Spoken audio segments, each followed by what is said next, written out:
History remembers the conquerors, but not the worlds that collapsed beneath them. Yet in those final moments when smoke choked the skies and foundations cracked, men and women rose to defend civilizations now buried under ash, mud, and time. They carried the final flame of societies the world allowed to disappear. Tonight, we resurrect their stories. The guardians of forgotten worlds. The last heroes of lost civilizations. First, we travel to the cradle of civilization. To a name that echoes in the oldest stories of humanity. Tarkan of the Sumerians, the last general of the first civilization. Before pyramids rose, and long before Greece or Rome drew their first breath, the Sumerians built the world's earliest cities.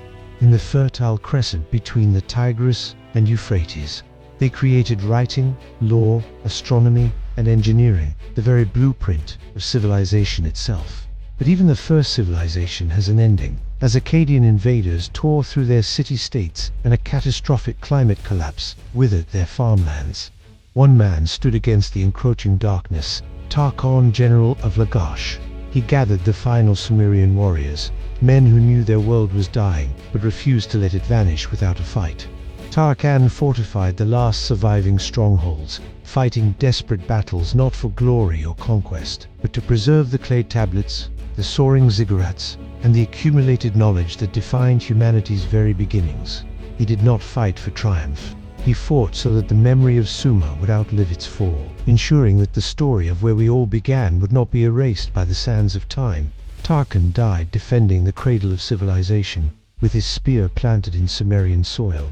And because of him, the story of humanity's beginning is not erased. Next, we journey to the heart of the Aegean, to a city lost to legend, the Hero of Akrotiri, the last man of the Aegean Atlantis. South of mainland Greece, on the volcanic island of Thera, stood Akrotiri, a Bronze Age marvel of engineering, art, and maritime power. It was a city of multi-story buildings adorned with vibrant frescoes, equipped with sophisticated plumbing systems that were centuries ahead of their time. Its people commanded a vast maritime network stretching across the Aegean. Their wealth and influence so profound that later generations, hearing whispers of its glory, would call it the lost city of Atlantis. But its end came not from war or decay, but in a single, catastrophic day. A volcanic eruption of unimaginable power ripped the island apart, a blast so vast it reshaped the Mediterranean and sent shockwaves across the ancient world. Yet in the ruins, preserved perfectly under layers of volcanic ash, archaeologists made a stunning discovery: the signs of a meticulously coordinated evacuation. Homes were found emptied of their valuables. Furniture was stacked, as if in preparation for departure. The docks showed evidence of a mass exodus by sea. Someone ordered that evacuation, a leader whose name did not survive the cataclysm, but whose decisive actions echo through the ashen time. He chose not to flee with the first ships. He chose to stay behind, overseeing the rescue, ensuring that every man, woman, and child he could save was safely beyond the reach of the coming flames and toxic gases. He stands among history's forgotten because he orchestrated the greatest rescue from the greatest natural disaster of the ancient world. A silent guardian who sacrificed his own life for the survival of his people. From the volcanic ruins of the Aegean, we travel across the world to the verdant rainforests of the Pacific Northwest to meet a figure shrouded in oral tradition, Copper Woman, the mother of a vanished world. Long before foreign empires reached the shores of what is now British Columbia and Alaska, the Tlingit Haida and their neighbors built a world guided by intricate law, profound ritual, and an advanced, sustainable knowledge of the land and sea. At the very heart of that civilization, remembered in the stories passed down through generations, was the figure of Copper Woman. She was not a conqueror or a king, but a cultural architect, the mother of societal order, the teacher of balance between humanity and nature, the keeper of the sacred traditions that shaped the region for thousands of years. Her people mastered complex metallurgy, particularly with native copper, creating objects of immense social and spiritual value. They were master navigators of the treacherous northern oceans, innovators in resource management, and creators of social systems as intricate and sophisticated as any ancient empire. Yet much of their pre-colonial world remains unknown to mainstream history, not because it was primitive, but because it was an oral civilization, its history never recorded by the empires who later overshadowed and suppressed their culture. Copper Woman survives in the stories because she embodied a civilization that endured not through conquests or monuments of stone, but through wisdom, resilience, and a deep connection to the world around them. And she is remembered here because she represents the forgotten brilliance of a world that thrived for millennia, a world many never even knew existed. Finally, we return to the heart of Europe, to a forest that became a graveyard for an empire, Arminius of the Carusi, the ghost of Europe's lost tribal world.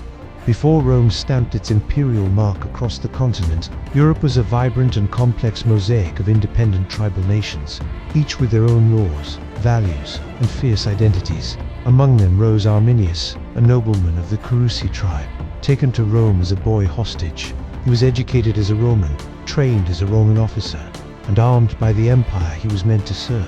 Yet he was destined to defy it. Returning to his homeland, he witnessed the cruelty and arrogance of Roman rule and made a fateful choice. He secretly united the fiercely independent Germanic tribes, peoples who had never stood together before, forging a fragile alliance against the world's greatest military power.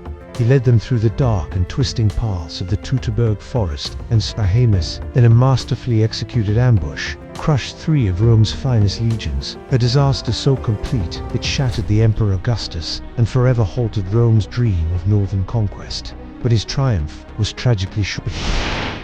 The alliance he built fractured. His own people, mistrustful of his power, turned against him.